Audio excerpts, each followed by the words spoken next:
One of the most exciting trips I've taken in a while, A, because I've actually left Sydney, B, because I'm on my old stomping ground, the Central West, where there are wineries, incredible local produce, brilliant chefs, fantastic pubs, some new bars. Really, really pumped to check it all out and to bring it back to you.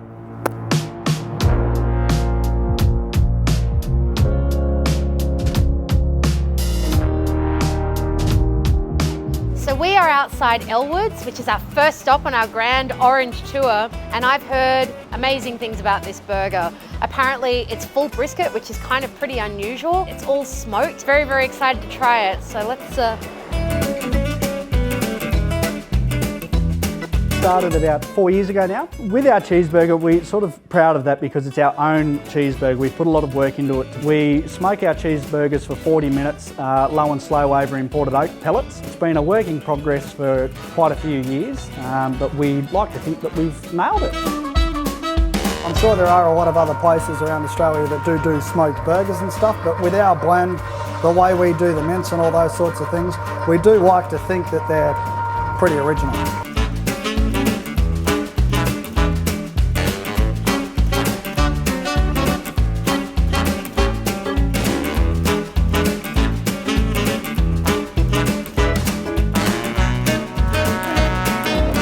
Wow, I'm a murder scene right now.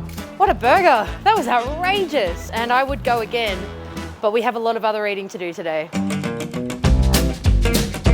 Now we're going into chard. So tell me all about chard. Everything has to have some form of char or smoke. Why was using that type of oven so important to you? Smoke. Just beautiful. I don't know, it transforms everything. Got basically charred lamb rump. It's cooked over coals, sous vide first. Beautiful tenderness going through it. And it's just simply marinated just with peas and mint. Like that's kind of meat and 3 veg sort of thing. So, but like a little bit of a twist too. Lucy style. Lucy style. Char it up.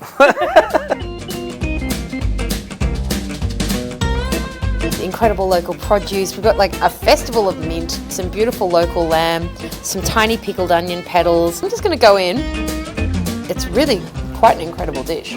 We're in Millthorpe this morning, which is one of the many tiny little towns surrounding Orange, and surprisingly it packs a real punch. There are incredible cafes and restaurants here, and this morning we're going to the Old Mill to try the lemon curd Belgian cake, which I've heard very good things about.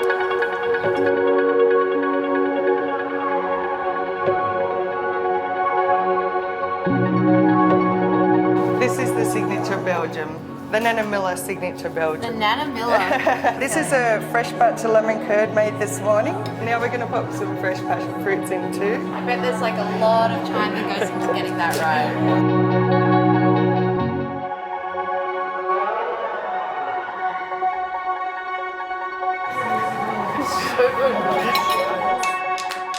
So we're in Carcoar, the town that time forgot. It's peaceful, it smells good. If I could live here, I definitely would. It's the town that now holds one of the most interesting regional Italian restaurants I've come across in the state, let alone the country. It's a little place called Antica. Wow! Make something a little bit interesting, a little bit different. Today we make agnello alla romana, it means a lamb, Roman lamb, with anchovies, rosemary, vinegar. It's infused from a shepherd and also fisherman, because in the market they meet together. They mix the deal from a fisherman and also the shepherd. That's brilliant.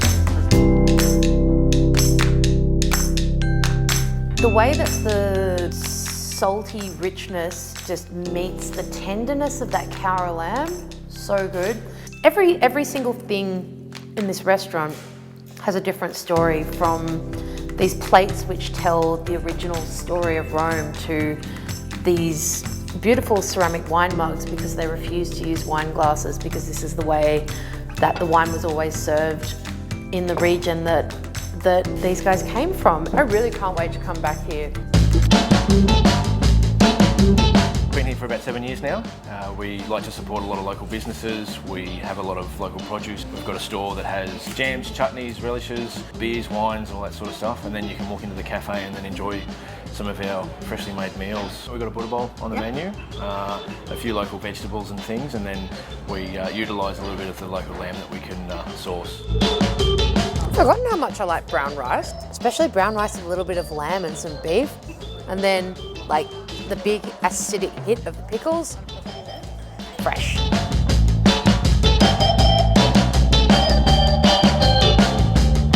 Is this happening? Is a camel coming towards me? He's gonna spit on me.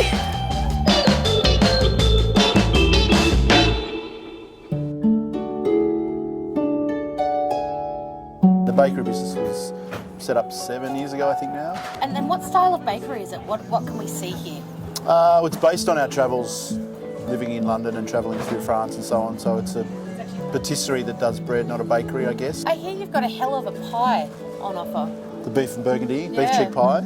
Tell us about that. We always use beef cheek in the restaurant, so we decided to dice the beef cheek and to get the gelatinous texture from the beef cheek, and it's been a hit. Everything is made, so we source the best ingredients possible. I'm a chef, not a baker, so I bring a chef's philosophy, not a baker's philosophy.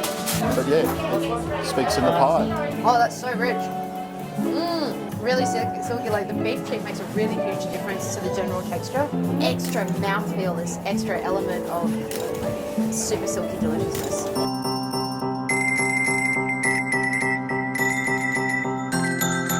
Gay, tell me all about Borrowdale. We have a glorious view, sitting here on the side of Mount Canopolis, overlooking the Towak Valley. It's spectacular.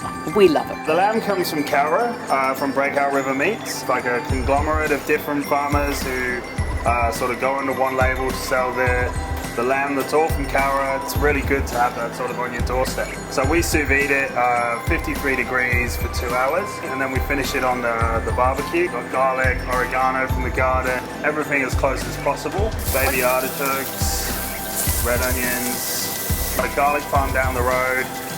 Organics farm is somebody else we use. We've got our own cattle out here being on the volcano. We've got the wine, we've got cherries. Pretty much everything you could need is around you at your fingertips, literally. But to be able to share a good view with lovely food, lovely wine and beautiful company, how good is that? They have such an incredibly close relationship with a lot of their producers and suppliers, which is a super exciting and cool thing. Schoolhouse restaurant, we're just trying to really showcase the best sort of produce of the region in a more formal format that allows us to experiment. I just want us to be around for as long as we can and sort of have people recognise us as a good quintessential country restaurant. So beef tataki, talk me through it. Beef tataki, so we have sirloin here from Cowra. Just going to give this a really quick sear on a really hot grill.